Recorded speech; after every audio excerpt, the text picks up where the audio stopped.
conversar com o professor Ciro Marcondes Filho, professor do Departamento de Jornalismo e Editoração e do Programa de Pós-Graduação Meios e Processos Audiovisuais.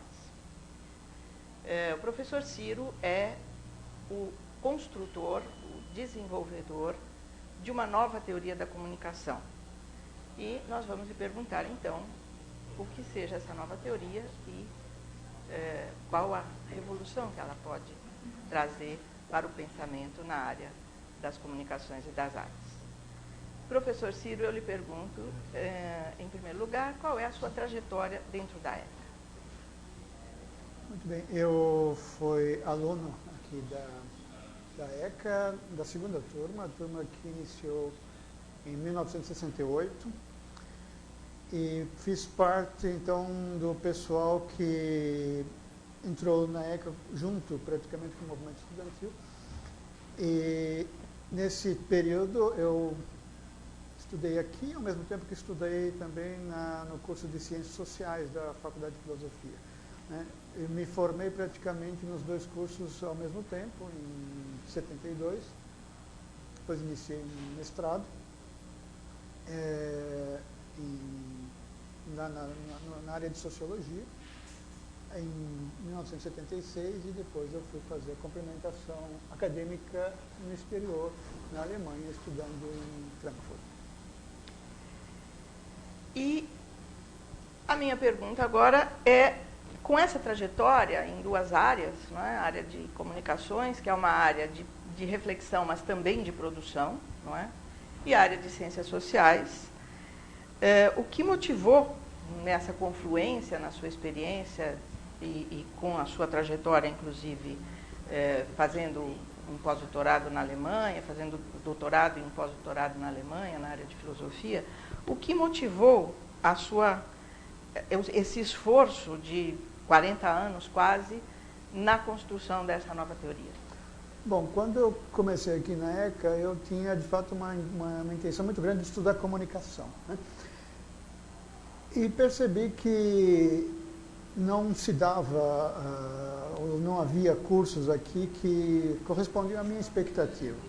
Eu fui fazer, inicialmente, o mestrado na Faculdade de Filosofia, junto com o professor Gabriel Kohn, que era, na época, o iniciador de uma série de estudos sobre comunicação, talvez, inclusive, o pioneiro na área de estudo de comunicação no Brasil. Mas eu achei que o trabalho do professor Gabriel estava iniciando e ainda não atingia, ou não tinha o desenvolvimento que eu estava com expectativa de encontrar. Daí eu fui estudar na Alemanha, que historicamente havia sido um país onde se desenvolveram as primeiras teorias de comunicação, né? A chamada teoria crítica, que é muito conhecida aqui na área, ela teve início lá, então eu achei que lá ainda poderia encontrar pessoas que ainda repercutiam aquela teoria. Daí eu fui para a Alemanha, exatamente para estudar comunicação e este trabalho que eles desenvolveram lá, e atuei ou tive a orientação de um professor que foi também aluno de Adorno e que estava bem dentro desse campo mesmo da comunicação. O professor Prokop me acolheu em Frankfurt e eu fiquei lá durante vários anos fazendo uma pesquisa exatamente dentro da área de comunicação, mas eu ainda assim não estava satisfeito, mesmo depois do doutorado, né? Eu volto ao Brasil em 81, faço aqui a livre docência, mas sempre ainda um pouco inquieto, né? Achando que o que a gente tem na área de comunicação, ou a pesquisa que a gente tinha naquela época, e o nível do desenvolvimento da comunicação naquela época ainda estavam aquém da comunicação. Ou seja, eu sempre tinha na minha memória, né, a ideia a minha lembrança de aluno daqui da ECA é que eu buscava um tipo de estudo de comunicação que não me era dado. E mesmo no meu retorno, inclusive no retorno do doutorado na Alemanha, eu ainda estava insatisfeito. Eu achava que esta era uma área ainda a ser desenvolvida, a ser trabalhada, a ser ampliada, né? Não tinha tido aqui, não tinha tido no exterior. Fiz um pós-doc na França, em Grenoble, também um pouco nessa busca, né? E só depois disso é que eu, retornando ao Brasil, começo a pensar de fato que é hora de nós, brasileiros, começarmos a fazer uma proposta, já que isso não existe, digamos assim, ou pelo menos não está constituída em termos da área de comunicação, nem aqui nem no exterior. Isso me estimulou, então, a ir atrás de um trabalho, de uma pesquisa em comunicação mesmo. Bom, para quem começa a desvendar esse quase mistério da nova teoria, enfrenta uma bibliografia sua, pessoal, em torno de 7 livros. E não é brincadeira, não é? Toda essa produção. Então, eu lhe pergunto, a partir dessa sua inquietação, que, de fato, eu também, como ex-aluna da ECA, da primeira turma, posso dizer que a minha insatisfação é parecida com a sua, só que eu fui por outros caminhos, não me aventurei na construção de alguma coisa tão nova. Mas eu lhe pergunto, então, quais são onde você encontrou, efetivamente, os fundamentos filosóficos e epistemológicos para iniciar essa sua trajetória da construção de uma nova teoria da comunicação. Bom, a nova teoria ela aparece em 1989, é a primeira vez que eu inicio aqui na ECA cursos com esse título, né? Já havia, bom, enquanto nova teoria em 89, porque 89 foi um período bastante significativo aqui para a área, né? Aquela virada para os anos 90 significou também a entrada das tecnologias de comunicação como um fator decisivo na mudança do próprio caráter da comunicação.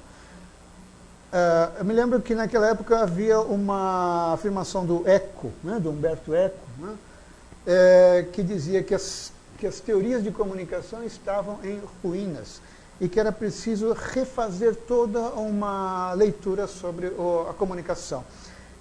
Ele estava pensando na questão das novas tecnologias, mas também pensando na questão de uma certa obsolescência do que havia sido pensado até então enquanto teoria de comunicação.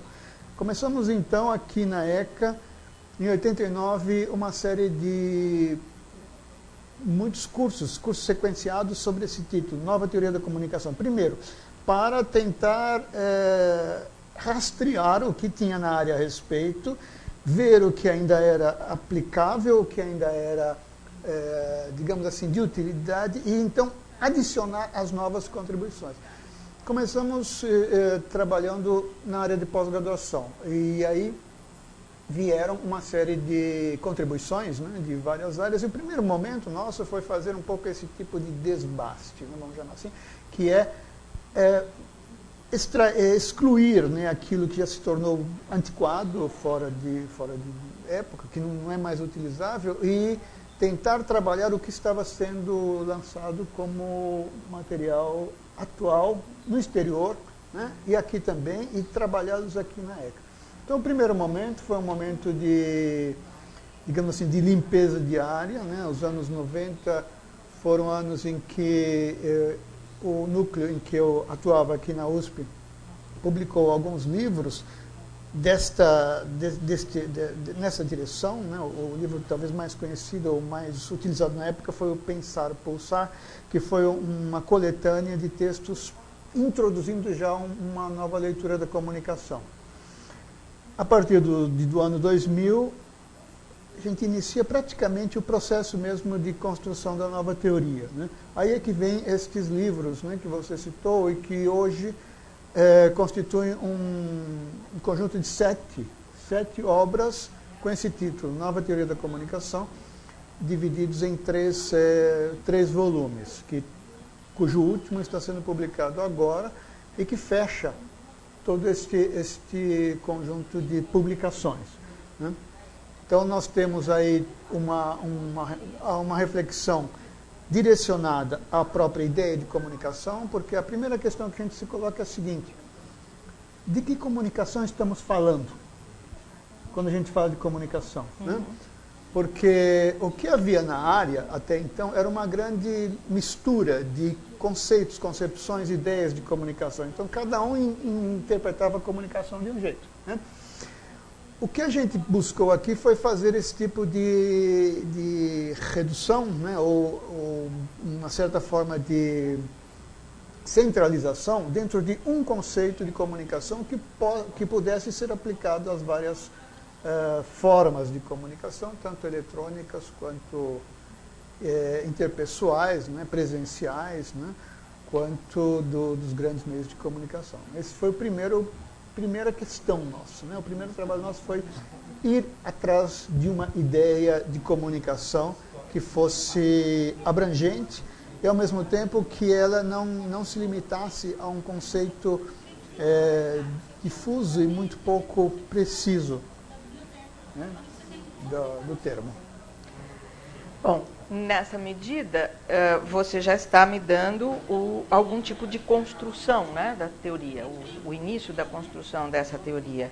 E eu pergunto, então, quais são os conceitos fundadores com que você foi desenvolvendo e com que você vem trabalhando esses anos todos. Então, o que acontece é o seguinte, para nós, então, nós chegamos a uma ideia do que é comunicação, ou uma proposição, pelo menos foi feita a partir daqui da ECA, foi feita essa proposição para a área como um todo, ou seja, nós extrapolamos aqui o campo da ECA e foi feita uma proposição em termos de área inteira para o país sobre o conceito de comunicação. Nosso conceito de comunicação, ele opera com três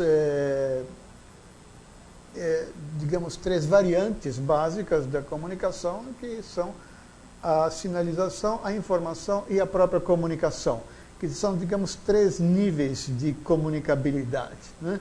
Sendo que a sinalização seria um processo que todos nós, de uma forma ou de outra, temos e realizamos, que é o fato de nós sermos notados ou nós aparecermos, nós existirmos de alguma forma. Então, pessoas, objetos, animais, natureza, tudo de alguma forma sinaliza.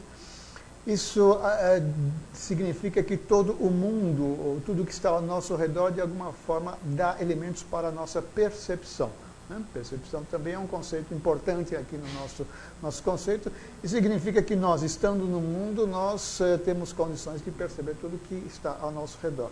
Mas isso ainda não é muito, digamos, ainda não é tudo, né? Daí surgem esses dois conceitos, que são informação e comunicação, que são conceitos que são relidos de uma forma agora diferente do que eles eram conhecidos até então. Por quê? Primeiro porque são conceitos que a gente chama de relacionais, quer dizer, eles não existem enquanto coisa pronta, né? Informação, ela se realiza em mim na medida que eu me dirijo, eu me volto a um certo objeto, eu tenho interesse em alguma coisa. Então, aquilo que era sinalização vira informação quando eu efetivamente me volto para aquilo, me interesso e de lá apreendo coisas, extraio coisas, trago para a minha própria bagagem. E o último conceito, que é o conceito de comunicação, que digamos que é um conceito de algo que acontece com mais raridade, né? Não é tão comum quanto se imagina, quanto se fala, né? Para nós o conceito de comunicação é um conceito mais raro, exatamente porque ele significa um processo um pouco mais denso, um processo um pouco mais profundo, um processo que mexe mais com as pessoas que estão nele envolvidas. Então, ele ocorre, né, em situações em que você, diante de uma emissão de televisão, diante de um filme, diante de um livro, diante de um noticiário, diante de uma reportagem, você não apenas é atraído por aquilo, não apenas apreende a coisa, mas a coisa também tem sobre você um efeito capaz de transformá-lo, né, de alterar. Ou seja, você sofre também uma espécie de reformulação a partir disso. Então, para nós, o conceito de comunicação ele tem essa exigência teórica e conceitual. Quer dizer, ela precisa ser...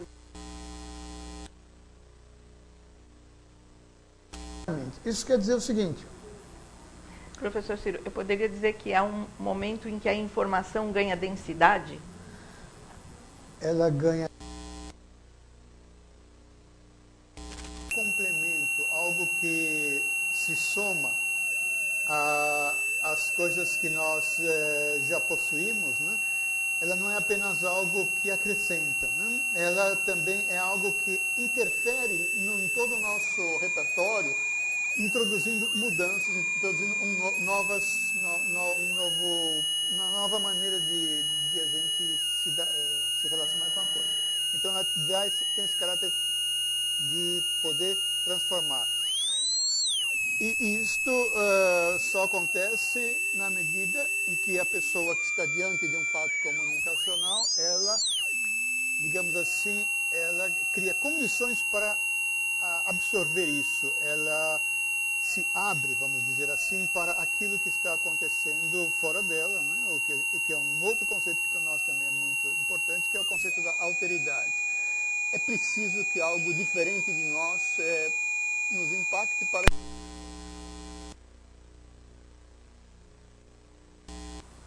a comunicação, ela, na medida que ela ocorre, ela tem essa capacidade de criar sentidos, né?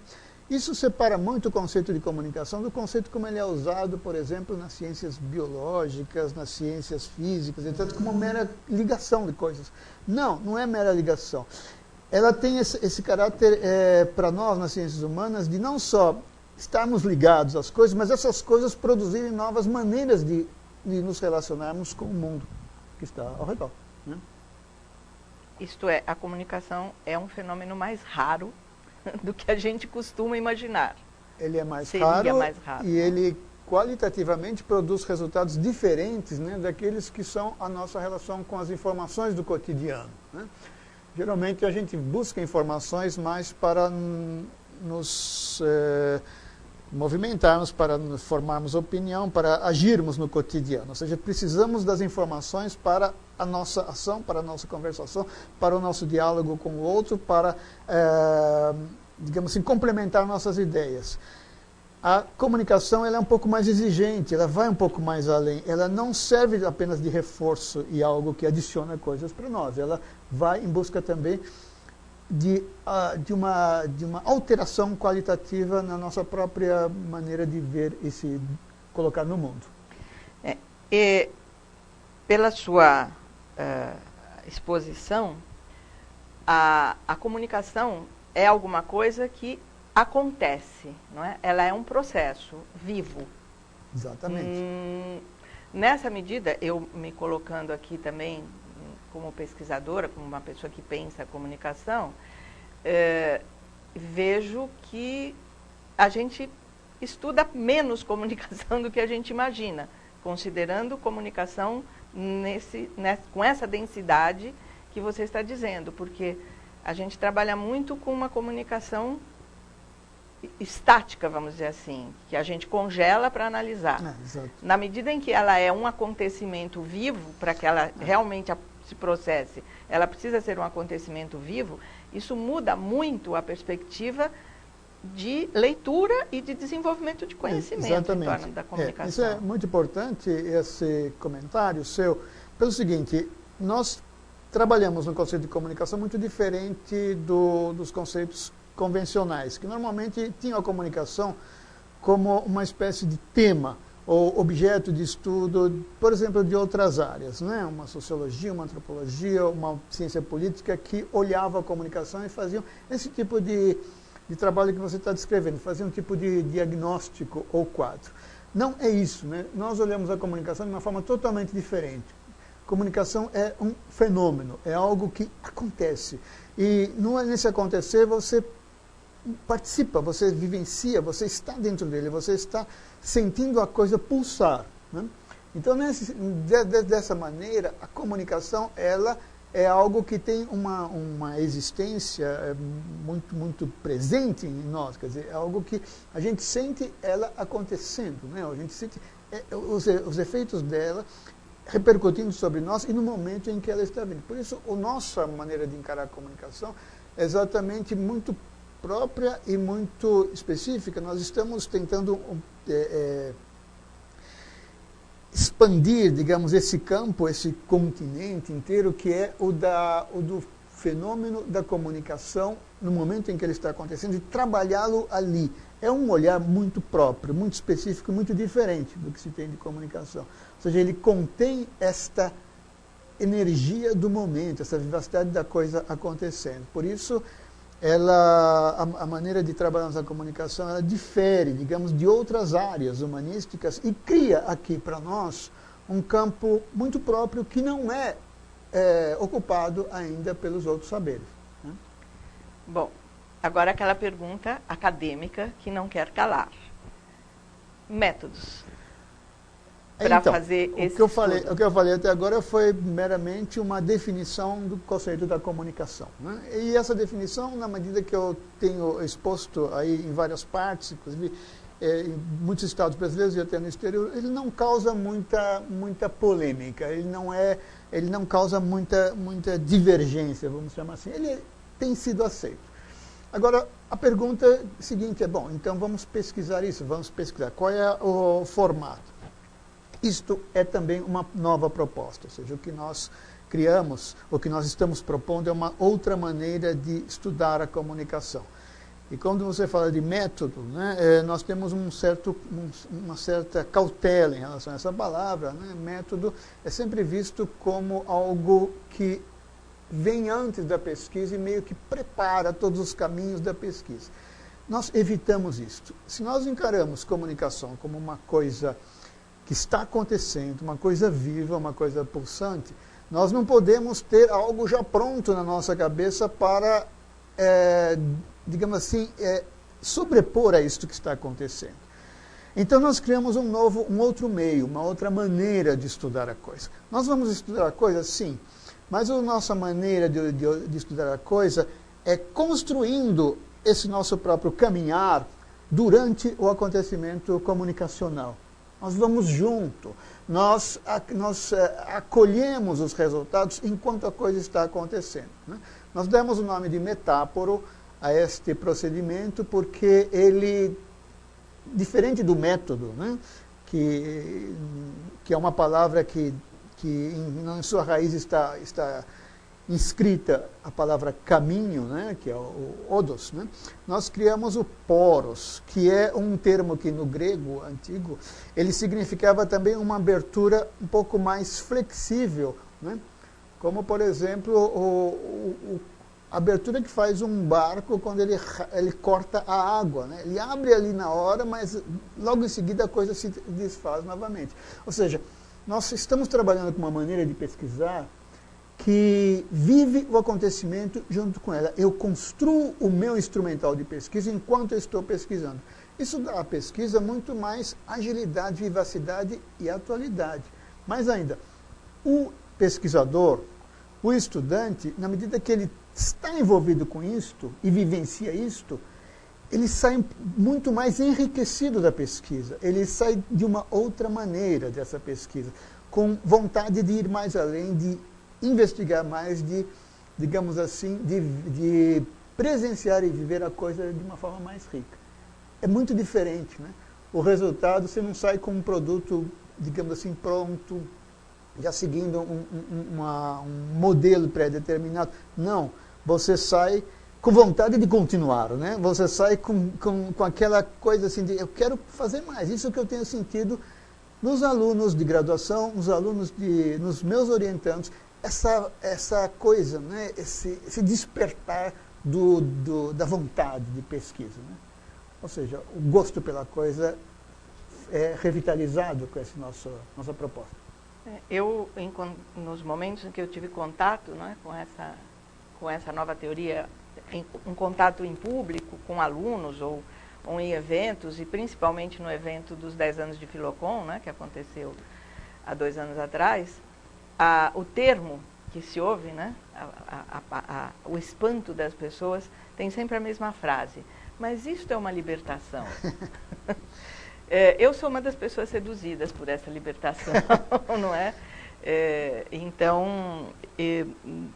Mas a minha libertação, nesse caso, é uma libertação diretamente vinculada à minha área específica de reflexão, não é? Que é a área do audiovisual, E eu me descobri, inclusive, sendo uma metafórica intuitiva, vamos dizer assim, não é?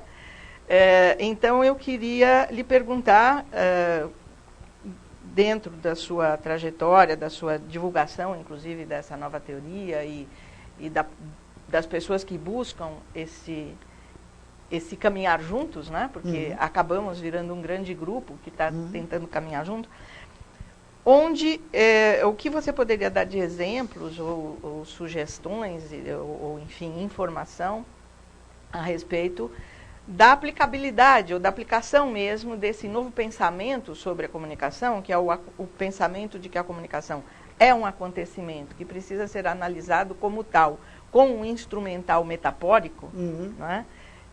O que, além de toda a construção teórica, e há vários outros indivíduos envolvidos na continuidade dessa construção teórica, mas aqueles que vêm da prática, que vêm da realização na área de artes e na área de comunicação, como tem sido a utilização desses conceitos e dessa nova maneira de olhar a comunicação. Eu tenho tido exemplos de várias áreas, né? Eu, em princípio, e já segundo o próprio espírito da nova teoria, né, eu não dirijo nada. Eu, na verdade, recebo uma série de propostas de pesquisa, de estudos, que vêm de vários campos. A pesquisa tem tido mais aplicabilidade no campo das artes, né? Na verdade, nos processos de produção estética, ela tem tido mais aplicabilidade, e isso não foi alguma coisa que eu tivesse proposto, mas foi digamos, um desenvolvimento natural. Se bem que ela pode ser aplicada também no campo da informação, né, do jornalismo, e das áreas um pouco menos voltadas ao campo da estética. Ela tem mais apelo, ou seja, ela tem mais assimilação, né, no campo das artes. Porque a gente tem também um conceito dentro da nossa proposição, que é o seguinte: a comunicação é, antes de mais nada, um fato estético. O que significa isso? Que a nossa definição de comunicação trabalha com o sentir a coisa, né? Você precisa sentir a coisa para poder, então, trabalhá-la, né? Se você mantém aquela distância, que era a fórmula antiga dos pesquisadores, né? Eu aqui, a coisa lá do outro lado, né? Sujeito, objeto, eu apenas olhando e tecendo comentários sobre as coisas, você pouco vivencia a coisa. O nosso olhar é diferente. O pesquisador ele tem que também sentir, perceber, deixar a coisa calar nele. E esse sentir, por isso é a questão do estético, né? A palavra estético, ela vem do grego, do estesis, que quer dizer sentir mesmo, né? Daí eu tenho percebido que eu tenho tido muitas pesquisas, né, que estão sendo feitas segundo essa proposta nossa, que elas estão na área da música, da produção musical, na área do filme, na produção visual, na música, no filme, na fotografia, né? São, digamos assim, são temas que têm se simpatizado mais, né, na questão da aplicação da nossa proposta, da nossa maneira, né, de trabalhar a comunicação. E tenho também tido alguns alunos de pós-graduação que fizeram pesquisas na área do jornalismo, propriamente dito, né? Como que o jornalismo também pode ser lido, trabalhado, estudado, né, a partir da nossa formulação. E o que acontece é uma coisa interessante. Você falou que as pessoas que tiveram contato chamaram isso de uma libertação, né? Isso tem acontecido também muito frequentemente, e é curioso que há um certo tempo, né, que isso exige para acontecer esse tipo de virada, né? As próprias pessoas que fazem o curso, ou que tomam contato com a nova teoria, elas precisam de um certo de um certo timing, né, para chegar a perceber a coisa, né? A coisa não acontece assim imediatamente. Mas quando elas percebem, aí elas adotam, né? Aí elas falam, putz, era isso que eu estava buscando, era isso que eu estava querendo. Puxa, era essa maneira de trabalhar que eu sempre busquei. Elas, primeiramente, elas têm uma relação assim, um pouco de estranhamento diante da nossa proposta, né? E esse estranhamento, ele vai sendo, depois, com a vivência, a pessoa, chega um momento que ela realiza a concepção. Ela própria realiza um processo comunicacional. Ela própria realiza um acontecimento comunicacional nela mesma. Ou seja, ela percebe que ela agora vê o objeto e a pesquisa de uma forma diferente. E passa a aplicar isso em outros temas, outros objetos, em outras pesquisas. Então, o que eu tenho sentido é que se dá efetivamente uma migração, digamos assim, da velha pesquisa para essa nova forma, por uma opção pessoal e realmente de gosto, né, de prazer. Você tem prazer em realizar isso. E nós tivemos, eu participei nesses últimos 3 anos dos encontros anuais da Compos, né, que é a Associação da Pesquisa em Comunicação dos programas de pós-graduação do Brasil.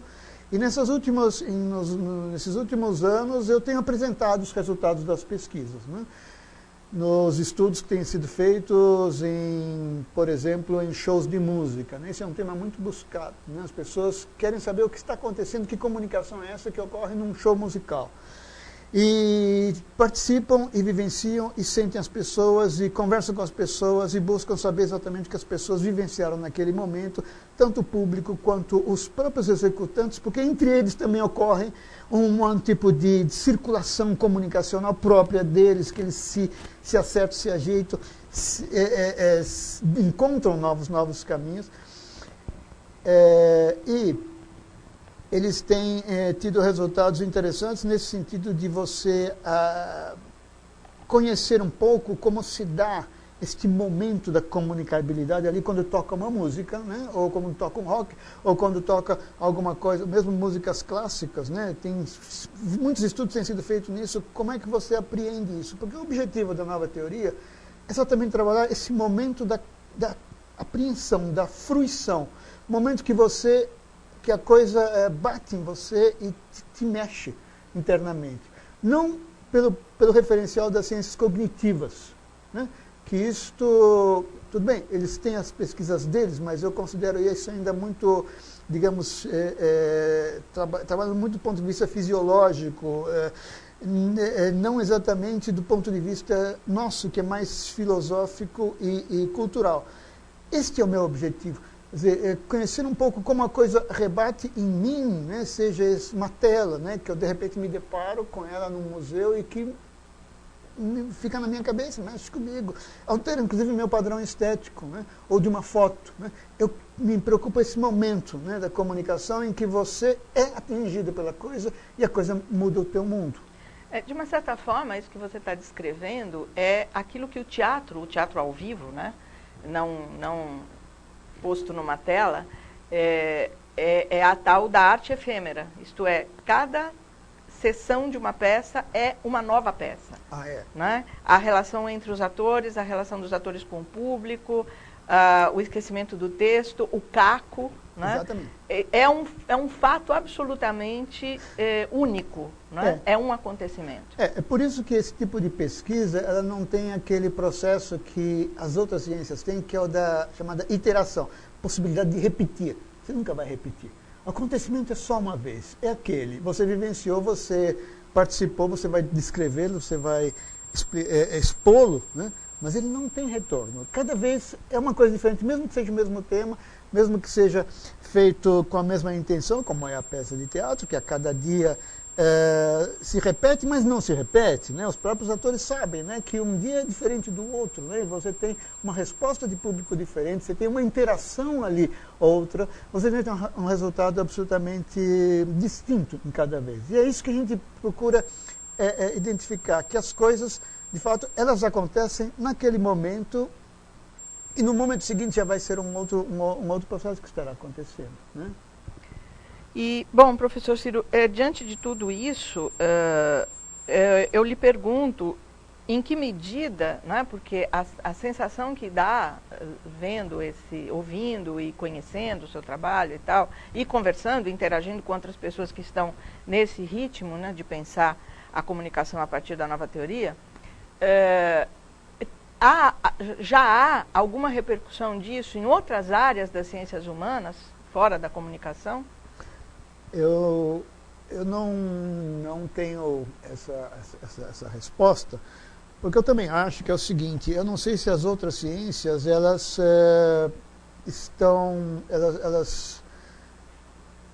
desejam, elas trabalham, elas se voltam a esse tipo de viés que nós trabalhamos, que é o viés do momento, né? O nome da nova teoria, um outro nome da nova teoria é princípio da razão durante. Eu quero ver a coisa durante o seu acontecimento. E essa coisa da atualidade do momento, outras ciências não querem, ou não se voltam para isso, né? Elas fazem, como você falou antes, fazem uma fotografia da coisa, né? Então elas vão estudar a coisa estática, né? Digamos, uma sociologia, ou mesmo uma teoria da linguagem, ou alguns casos de... Talvez a antropologia trabalhe um pouco isso, não a antropologia, mas a etnografia trabalhe com isso, né, naqueles trabalhos em que você se instala dentro de uma comunidade e vivencia a comunidade em seus processos sociais, culturais, religiosos, em todas as funções que ocorrem lá dentro, e você passa a vivenciar um pouco aquilo, né? O etnógrafo, ele tem um trabalho muito próximo ao nosso, né?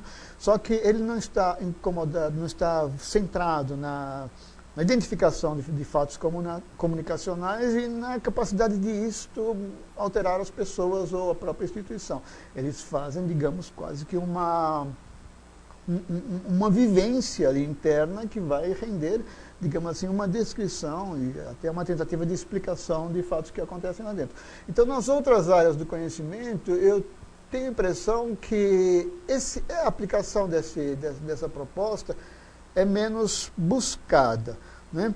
Eu acho que comunicação, na maneira como eu vejo e vendo como fenômeno, né, ela está muito dentro do nosso campo, né? Disso que acontece, né? Dessa experiência vivencial mesmo, de você participar de algo que te mexe, que mexe com você, que às vezes te incomoda, às vezes te deixa pensando, etc. e tal, mas que vai produzindo esse novo. Quer dizer, o trabalho de você pesquisar algo em andamento, algo em fluxo, algo que não para nunca, que você tem que entrar junto da coisa e acompanhar para assistir. Poucas áreas, mesmo humanísticas, trabalham desse jeito. Elas preferem a coisa parada, já ali congelada. Digamos, né, que seja por enquanto.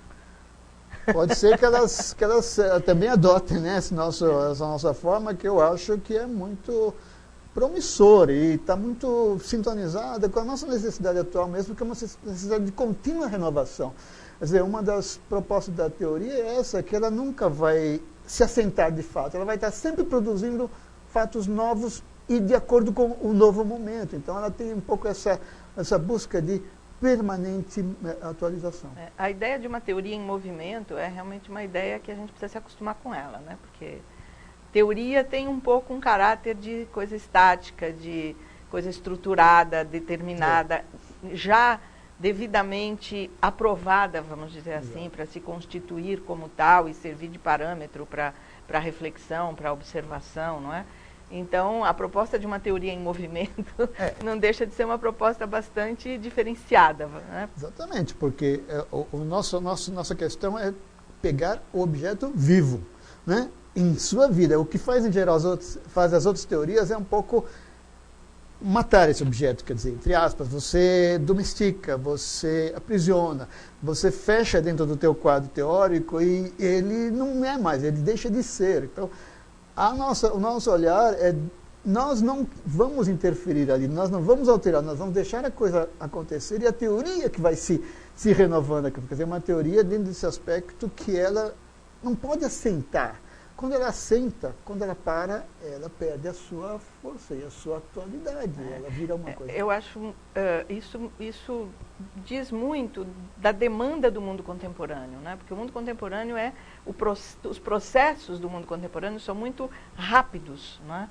Se transformam muito rapidamente, e o que a gente tem visto é que essa transformação é muito motivada pelos meios de informação, vamos chamar assim, não é?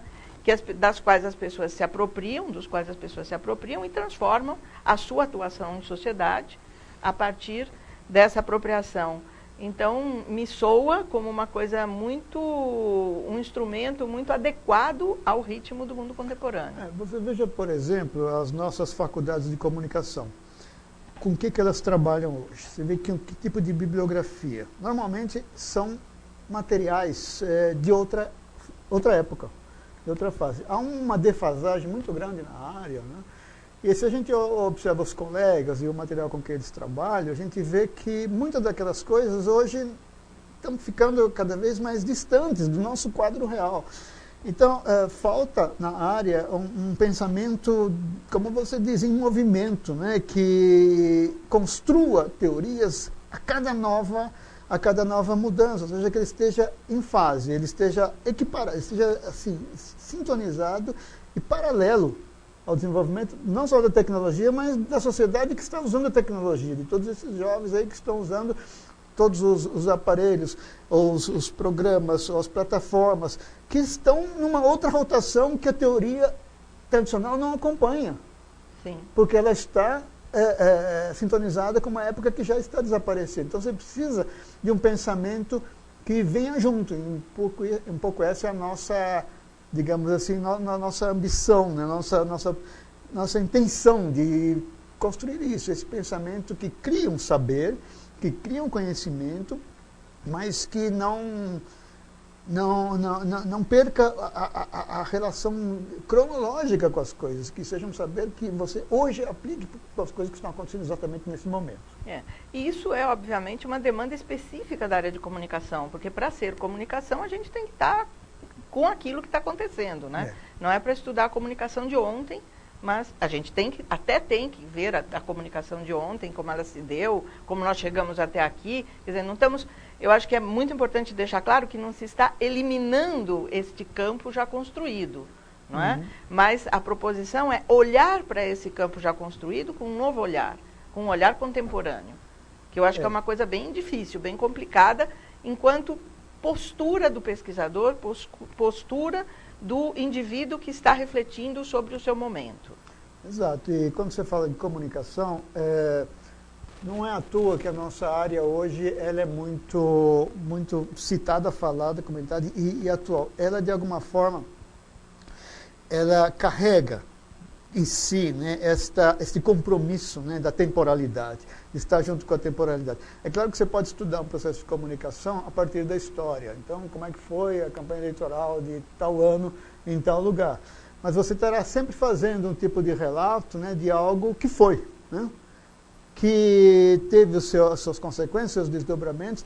Em geral, as outras áreas trabalham assim, né, com essa diferenciação. E nós, como comunicadores, não podemos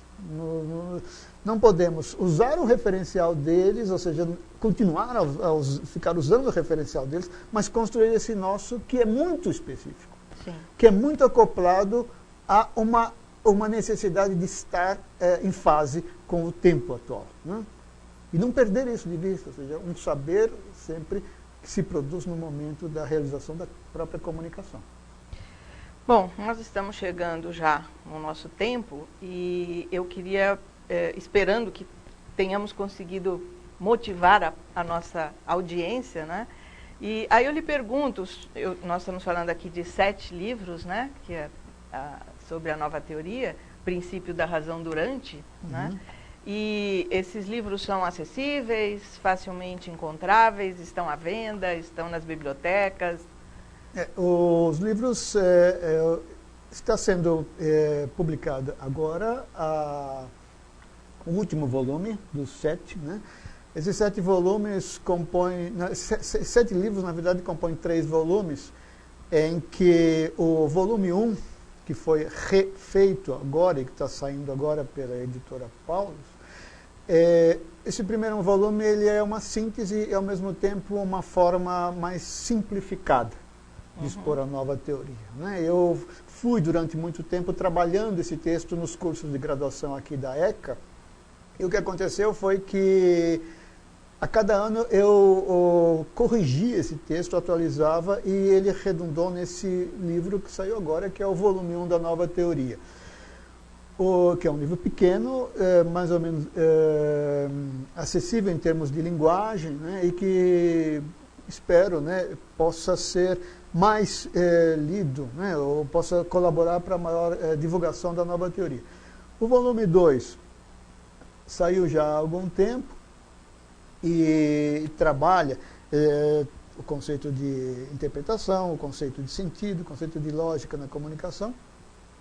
E o volume 3, que são 5 obras, foi publicado entre 2010 e 2012 e contém toda a trajetória teórica e filosófica da nossa pesquisa.